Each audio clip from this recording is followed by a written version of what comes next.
Everybody ready? We good? Need a white balance? Everybody good? We don't do that anymore? All right. Is this thing on? Right on. Thank you. I want to thank y'all for being here today. I'm Tim Burchett from Tennessee's 2nd Congressional District, and we're going to have some, the rest of the Congress folks are going to fill in here in a second.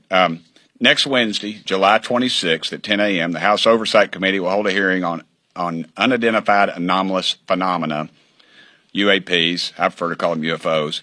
It will be held by the Oversight Committee on National Security, the Border, and Foreign Affairs. The witnesses will be as follows. David Grush, he's a decorated former combat officer who served in Afghanistan, and he recently told the world news about his experiences serving on a UAP task force led by the U.S. Navy from 2019 to 2022.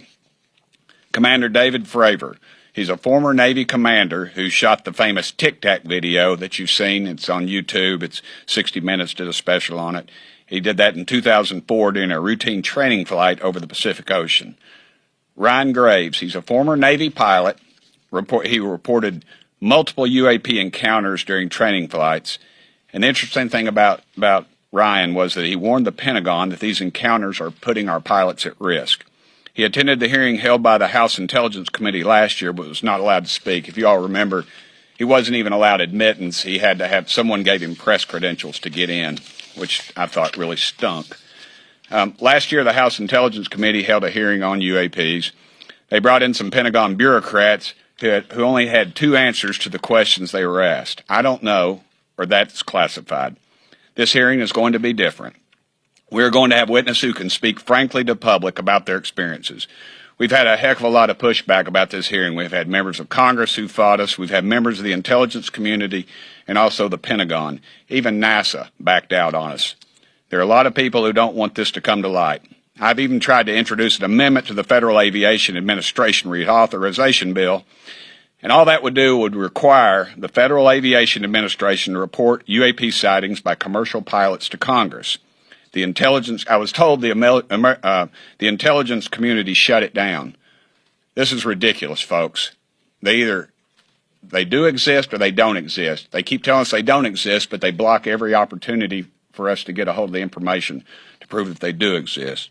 And we're going to get to the bottom of it, dadgummit, whatever the truth may be. We're done with the cover-up.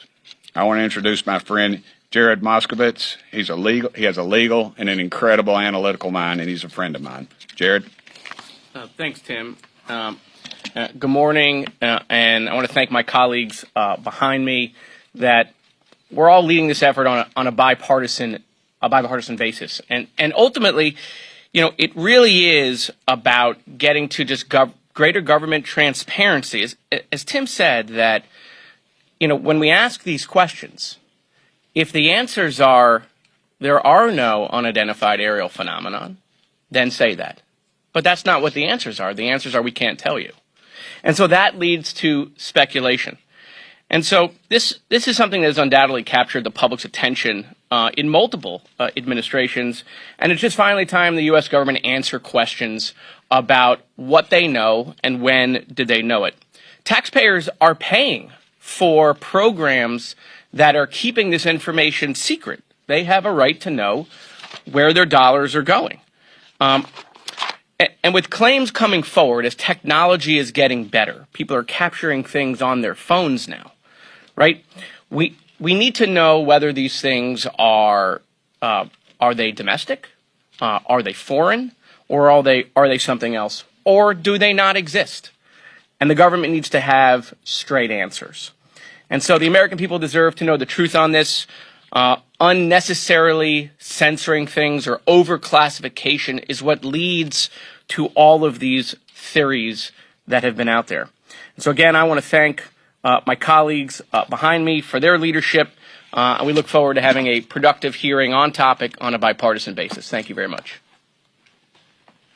Our next speaker will be Representative Luna. She's from Florida. She is a military veteran. Her husband's a combat wounded veteran, and I'm proud to have her on our team. Representative Luna.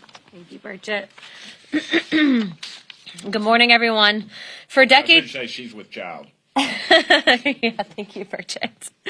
For decades, countless of Americans have questioned our government's lack of transparency regarding UAPs in our nation's airspace. These same questions have been echoed by many leaders on a bipartisan basis, from Jimmy Carter to Barack Obama, from Hillary Clinton to Donald Trump, from Marco Rubio to Chuck Schumer, from the former Director of National Intelligence, John Ratcliffe, to current officials at the National Security Council. They have all called for disclosure of UAPs. If this was a court case, the court would be compelled to take up the thousands of testimonies, images, videos, and eyewitness accounts from doctors, pilots, scientists, and active duty service members. The status quo on the part of the U.S. government has been to leave the American people in the dark regarding information of UAPs. They refuse to answer questions posed by whistleblowers, avoiding the concerns of Americans, and acknowledging that the possible threat of UAP poses to our national security as well as public safety. It is extremely unnecessary and an overclassification. If the last few months have taught me anything, especially in investigating this, it is that this issue is in the hands of the American people and they deserve answers. I just want to be fully transparent here. Myself, Representative Burchett, and Representative Gates had attended an Air Force base, and we were blocked not only by the Pentagon but by the Department of the Air Force from seeing information, talking to witnesses. And after much arm twisting, we got some of the information. But the fact is that they answer to Congress and thus the American people. And any government entity that attempts to stonewall us is doing nothing in the invested interest of the American people. When I take at face value the numerous roadblocks that we've been presented with, it leads me to believe that they are indeed hiding information. I look forward to bringing this topic to light and finding out the truth of what is really out there. Next speaker will be Representative Burleson. He and I traveled to our southern border a few months back, and we became really good friends. He has a really love for this country, and he, like the rest of us, would like the truth, and he agrees with us that we need a lot of transparency. Representative Burleson. Thank you, Tim. Thank you for spearheading this effort. I'll start out by saying that I'm a skeptic on a lot of stuff. I come from a computer science background and finance background, so I tend to err on the side of things that I can see and touch. And I don't give into conspiracies. But too often the federal government works outside of the public eye, and in conspiracies and rumors tend to flourish in places where the federal government is silent or not transparent. The American people deserve to know what their tax dollars are funding and what the government knows. That's just plain and simple. The other thing I think is important is that our servicemen and women who are risking their lives for this country and are encountering these devices, we owe it to them to find out what is in the air that might potentially harm their lives. What's disturbing is when you hear about the accounts of 14 near misses in air. Next week's hearing is about transparency. Like many Americans, I read David Grush's story when it first came out and watched the TV interviews. I was struck by the sheer amount of detail. So I was able to contact him and hear directly from him in a lengthy phone call interview. And after speaking with him, I was convinced that the American people deserve to hear from him directly. That's why I asked Chairman Comer to hold this hearing, and I'm grateful that the chairman has decided to hold a hearing so that we can ask questions and get the answers that the American people deserve. It is time for transparency, and I'll say one more thing.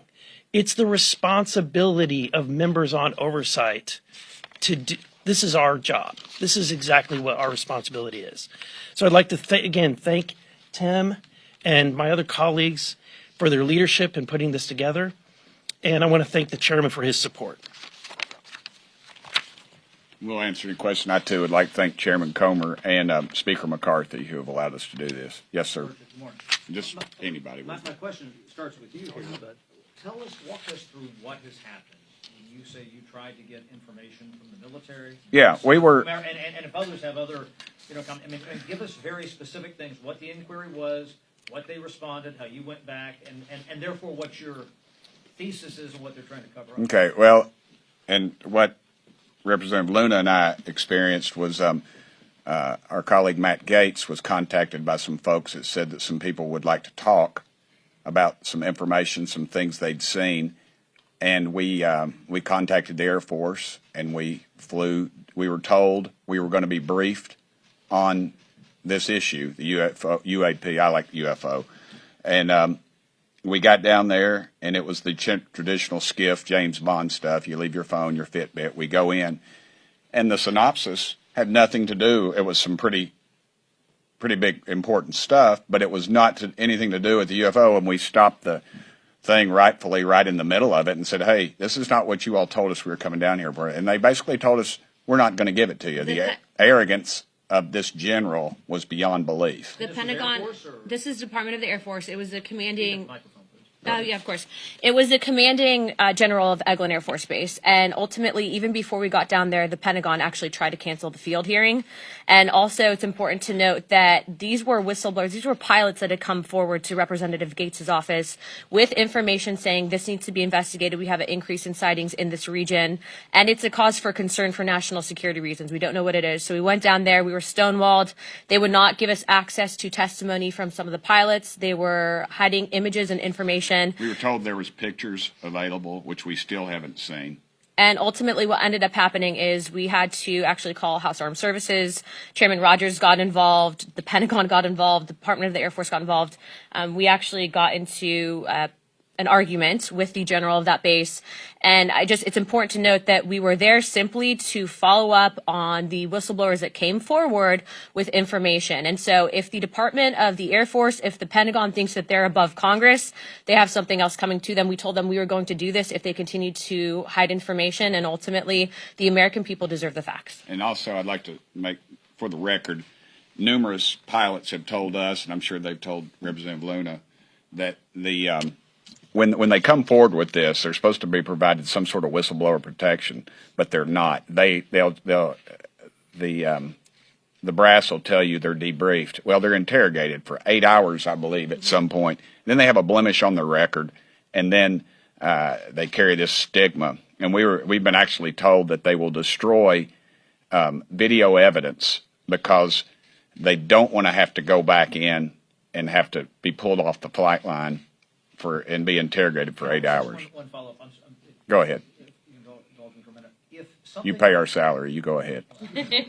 If something like that out there exists, and there's something from another planet or another universe or whatever, and if they were to say, "Oh yes, this is what we think it is," would we have riots in the streets? People Absolutely not. And that's what do you think would happen? I think it's the arrogance of the arrogance of our government. Why don't you think that would happen? That people would literally. Why would it? Why would it? Over 55, more people believe in UFOs than believe in Congress. I mean, look at the polling that's out now. 55, 58, depends on who you talk to.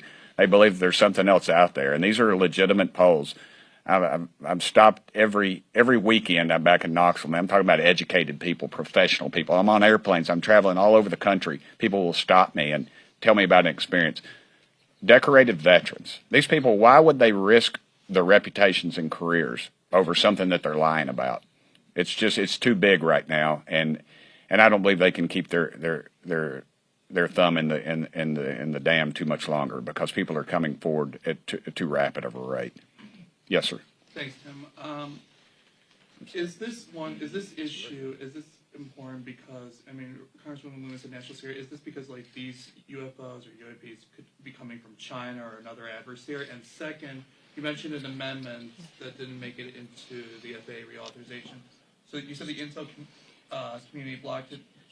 Did they go to, like, what was behind that? Did they go to the Rules Committee and say, no, do not put this amendment in the FAA reauthorization? Right. I'll answer the last one first. It's a good question. We're not really sure. I was told the intelligence community blocked it, and then I was told that the intelligence committee blocked it. And it depends on who you talk to. I think that's your all's jobs as reporters to find out what the hell's going on with this stuff, because y'all need to start asking tough questions, and you need to start looking at people's financial disclosures as well, because the groups that probably have control of this obviously are well heeled in this. And your first question was if China or Russia. If Russia owned it, they wouldn't be battling in Ukraine. It'd be over. Putin's ego, it wouldn't have happened. China, they would control us. Even they pretty much do now, but even more so. So that goes back to my original premise. It's either something from that's extraterrestrial or something that we have in our skunk works that we are reverse engineering. Because with this technology, when you see the Tic Tac videos and listen to the pilots, it defies all of our laws of physics. The human body would not be able to withstand the pressure from this thing. It's just beyond belief, and some other stuff. And that's why I wish they would release everything that I've seen, because the American public would say, why are you covering this up? I guess you could say, why are they still covering up Kennedy, the Kennedy assassination? There's nothing there. I mean, it's been over 50 years. Everybody's dead. This is about power. It's about control. It's about money. It's about greed and corruption. And that's what runs this country right now, and that's a disgrace. Yeah, Tim, can I add something Sorry, to that? Jay. Go ahead. So, again, I think the overarching question that we're really asking is, why are they overclassifying this, and why aren't they being transparent? You know, and it's about reasserting, I should say, Congress's role in all of this. I mean, to Tim's point, I mean, the United States Congress passed a law on the JFK assassination. That information under that law is now supposed to be available, and yet president after president both parties, right, violates that law and extends the information. To his point, why? And that's really what's happening here. We're interested in the why. Why are they doing this? Why won't they tell the American people, yes, it's a national security issue? Of course it is, right? Can't we tell the American people that it is in China, it is in Russia, right? And if it is, right, then that's even more questionable. Why aren't they telling the American people that other countries have this technology, right? And to your point, I want to reverse your question, which is, are we okay with the federal government keeping information from the American people because they're trying to prevent us from having anxiety on all sorts of issues? I mean, if they can do it here, what else are we going to give them authority to not tell the American people because they're interested in controlling and keeping us in a bubble? I mean, that's a scary thought, that they don't trust us, that the universe is a big place. I mean, everyone learns about that in school, right? The universe is a big place. Our solar system is a big place. We're learning about solar systems far beyond. And so the idea that the human brain can't tolerate that there might be life somewhere else, I just don't accept that. And at the end of the day, I think the hearing is really about real life accounts from reliable people. And as the technology is getting better, our technology is getting better, we're now capturing these things on our handheld devices. And why is the military and the government not just being honest with us? Why are they overclassifying it? Why aren't they being transparent? Yes, sir. Two, if you'll indulge me. We've all heard about how there are whistleblowers that have tried to come forward. Many of them, according to you all, have said that they have gotten backlash, that they fear coming forward. Some have even gone as far as to say that they fear for their lives in sharing these types of things. I'm wondering if you can just elaborate on some of what you're hearing as to the roadblocks that they are facing. Sure. I mean, we've had witnesses that have backed out on us and have told us that they received inquiries, I guess you could say, from the Pentagon. And so, obviously, we're over the target, and they know it, and that's why they're firing at us. And if there isn't anything, then why the push to cover it up? Why don't we know? All we want is transparency. Tell us what it is. And my second question is just, at the hearing next week, should we expect to be seeing new visuals in terms of video or pictures of like physical, craft that maybe we have not yet seen? Possibly, but I think what you're going to see is real questions.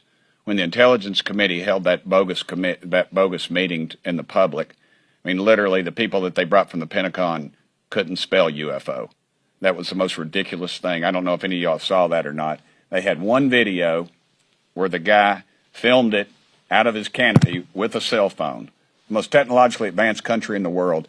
And then Adam Schiff, who I don't always agree with, but dadgum, he asked the question, and I loved it. He said, what exactly am I looking at? And they couldn't tell him, were they looking at the reflection off the canopy, or are they looking at some object that was flying by? It's a 22-second film. The most technologically advanced country in the world, dadgummit, Isabel Burchett, my little 16-year-old girl, could have stopped that video. They couldn't even stop the video to show us what it was. And all the footage that we've seen, all the testimony, we had a pilot there who's going to be here who was denied access. That's a question the press ought to ask. Why is the intelligence community blocking everything we do? Both parties. It doesn't matter who's in the White House. The American public deserves to know. Let's get to the bottom of it. So, I'm sorry, just to follow up on that.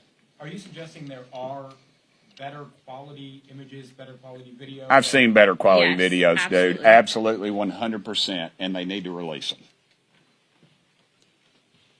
You've talked about the bipartisan support for this. How fast can you get something moved along here in Congress and then ultimately have that declassification process and reform happen? It's like a glacier. I mean, you know, we get fight every step of the way. But I think the American public, and here's what's going to happen. A few of the big shots in Congress are going to get a call from some of their donors saying, hey, let's get to the bottom of this. And they're going to start getting interested. I've had so many congressmen put a bug in my ear saying, man, I've had, some of them have told me they've had sightings and they're afraid to say anything and they're glad we're doing it. So I think we're knocking the varnish off of it a little bit with this. Do I think, you know, we're not going to bring you in a saucer or a little green man. That's not what it's going to be about. And I know y'all, every time you play this interview with one of us, you play the theme from X-Files. I get it. But the reality is the American public deserves to know. And you better be careful about a government that doesn't trust its people, because there's no telling what they'll pull on you. Sure, Jared could say that a lot more eloquently, but I did earlier. yeah. But I want to give Tim a lot of credit going back to some of your questions, which is this is a really simple hearing. It's about oversight. And I'm a really simple guy. Is that what you're getting ready to say? No, I wasn't going there. But it was really hard for him to get this scheduled. It was hard for him to get it scheduled. It was hard for Congressman Luna to get it scheduled. It was hard to get a room. It was hard to get staff on board. It was hard to get approval. Every single step that they had to go through to make this hearing happen next week. The witnesses, they were stonewalled, and they had to push and push and push. Again, if there's nothing to talk about, why was it so difficult? And that, again, is what breeds these theories and these concerns. And so I think the best thing that can happen, quite frankly, just to end this whole debate is just like, let's hear the testimony and let the government come forward and figure out what they have and share it with the American people. Anybody else? Yes, ma'am. Can I just clarify, do you expect next week's hearing is the start of a series of hearings you guys are going to be allowed to have, or do you think this is like your one shot? I think that it's probably going to be the start. What Representative Burchett, myself, and my colleagues behind me have realized is that ultimately, as elected members and being assigned to House oversight and accountability, we can conduct field hearings. And if we continue to get stonewalled, if we smell that they're giving us a bunch of BS, we are going to do the field hearings directly at those locations. And we're going to open it up to the press, because full transparency really is what we need in this situation. And ultimately, to piggyback off of what all my colleagues have said, the military, the Pentagon, the intelligence agency, they answer to the people and thus Congress. And so we are going to hold them accountable. Everybody good? Thank y'all so much. Thank Look you, forward guys. to seeing y'all next week.